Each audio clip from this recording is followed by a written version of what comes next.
Oh, hello. Yeah, just keep talking till I'll get it set up. Okay, thanks, Todd.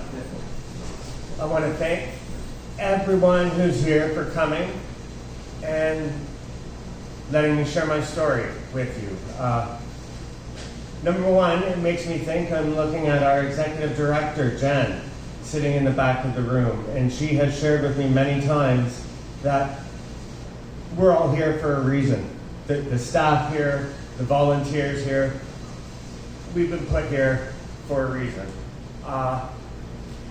Long time ago, 2 days after my 20th birthday. So what I'm doing today, I want to share my journey that has brought me here to the Rock. Those who don't know me, I'm the weekend coordinator here at Living Rock, and I have been working here since 2013.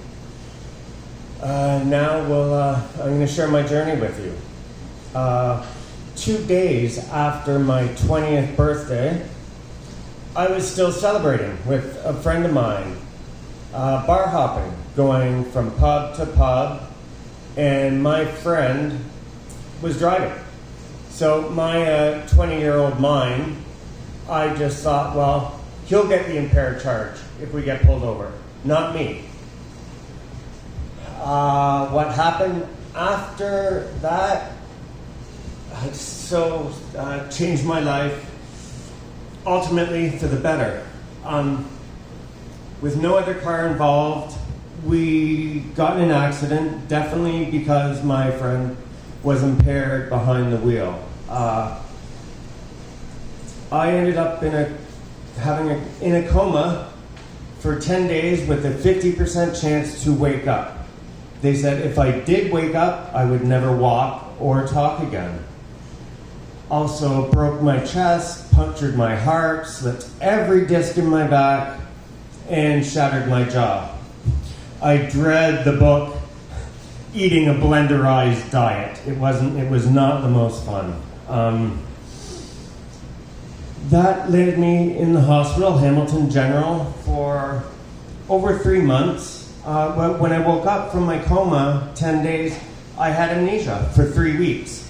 I was fully paralyzed on my left-hand side as I had severe trauma to the right side of my brain and to my frontal lobe. People ask me what it was like having amnesia. I don't know. Amnesia is all about not remembering and not knowing things. It's just sort of a blank part of my life. Lucky and being so blessed. After being in the hospital for 3 months, I started with a group which is now called HERO, Head Injury Rehabilitation Ontario. At that time, they were known as BISH, Brain Injury Services. So the next 18 months of my life, 5 days a week, 3 hours a day, was brain therapy. Still, at this point, they said the doctors, I'll never go to school again, never work again. They didn't give me a hope at all. My very first worker I had at Brain Injury Services gave me a book, Success Through a Positive Mental Attitude. Not negative, PMA, because if you are positive about things, believe you can do them, and then every step you make is towards achieving that goal. After 18 months of brain therapy, 5 days a week, I ended up back in college, my second year of food and beverage management at George Brown College. So this was the beginning of what I call my Superman cape. Not supposed to walk or talk again. Look at me. I'm in college. I'm doing great. Because of the accident, of course, people are, oh, well, what can't you do? I'm not going to tell you what I can't do. I'm going to tell you what I can do and what I've achieved. Brain injuries last a lifetime. It's not like a bruise that gets better. It's something that stays, and I've had to learn to adapt. And by adapting, I try and keep a very positive attitude. So through my schooling, I graduated, I did well, and I also sued from the accident because I was a passenger in the car. What happened 4.5 years after my accident, I came into a lot of money from a settlement from that accident. Most people think money is the greatest, the be-all and end-all. Well, me getting that money almost destroyed my life for a second time. I got into drugs, some bad drugs, but then the euphoria of that with the Superman cape I had growing. Oh, I'm not supposed to walk or talk again. I'm a graduate. I was managing a restaurant, a 5-star restaurant in Toronto, managing the all-day restaurant. So again, that Superman cape keeps growing. I moved out of Toronto. I came back to Hamilton. I was managing the fine dining restaurant at the Sheraton Hotel. Superman cape still growing, and Grant is still using drugs daily. I went from the Sheraton to managing the Royal Hamilton Yacht Club. Wow, suit and tie, briefcase again. That Superman cape. I'm invincible. I can do anything. Not supposed to walk or talk again. Middle of a shift at the Royal Hamilton Yacht Club, I had a stroke. This was in 2005. I had my stroke, and that I collapsed. It brought me, after a brain injury, you're a child. You have to learn everything over again. So this is now twice in my life I'm having to learn things over again. Now, what was I thinking? I almost died from this near fatal brain injury, and I was doing cocaine was my drug of choice. That's idiotic when I look back. As I say, in hindsight, everything is 2020. After my stroke, my parents called Brain Injury Services back again saying, since Grant left you, because I felt I was too good. I'm not like these people. I don't need this help anymore. I sure did need the help. I had to wait 13 months until I was accepted back into the program, and I was greeted by a clinical psychologist there. He said, Grant, we have this great program. It's called Choices. It's for people who have acquired brain injuries and addiction issues. Yes, this is the perfect place for me. Again, months go by. I'm going to Brain Injury Services daily. And one day, my caseworker to me goes, Grant, you almost died from a brain injury. You were in a coma. You are now a recovering addict. You suffered through addiction. You've had a stroke. No one would ever know. Look at you. And then he brought up the idea, have you ever thought of becoming a social service worker? I'm a little overwhelmed, so we started very slowly. I took a communications course. I did all right. I thought, okay, that's good.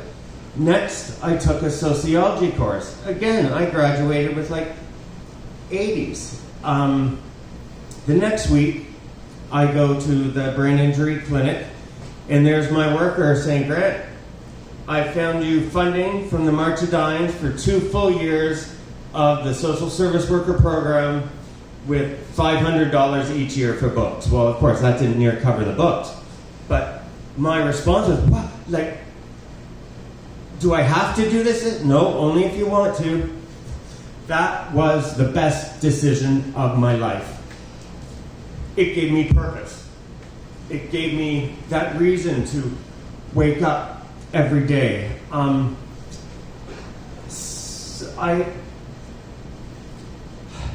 There were 2 incidents before I ended up back in college that I tried to end my life. One of those times I ended up in the hospital. My mental health was not good at all because, I wasn't who I used to be.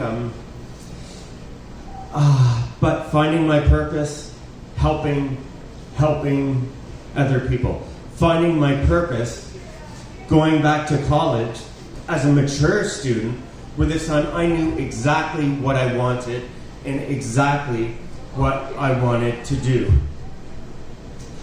My graduation, it was my mom, my dad, my girlfriend, and my therapist from what's now called Hero, sitting there with my parents. He was so proud to watch and see me graduate.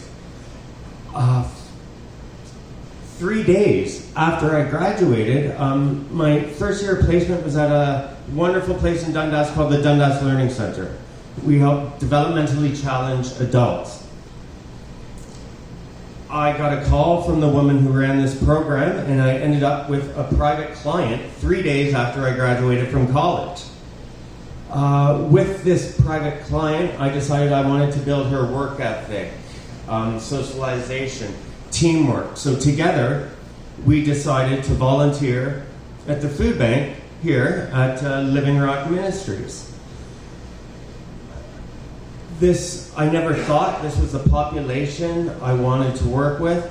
Well, it's now 2021, and this was in 2013 when I graduated with my social service worker diploma. Living Rock has become a part of me. It has definitely grown with me. I started just as a volunteer with my client. May she rest in peace, as she's no longer with us. But I started as a volunteer. I shared an office with Julie for a year, working on Soup Fest and different funding. Today, I'm the proudest man in the world, being the weekend coordinator here at Living Rock, which actually gets me here about sometimes 4 to 5 days a week. Love it. And so this is my journey that brought me here. And what I want to get across is never give up. There is always hope. Read my Mass. Keep the faith. Always believe. And you can do it. Myself with college, I was allowed an extra week for all of my assignments because, my brain is say all these dots, that thought to solution, that got all messed up. So I'm a believer. There is chances and even studies, I think, that you can open up different pathways. So I had that pathway from here to here, which was damaged from the brain injury. So maybe I have to go up here, then down here, then over here, then up there, but then I get to the same solution. It may take me longer, but that doesn't matter, because it's all about not giving up, and you can do anything and be anything. Thank you everyone for letting me share and listening to my story.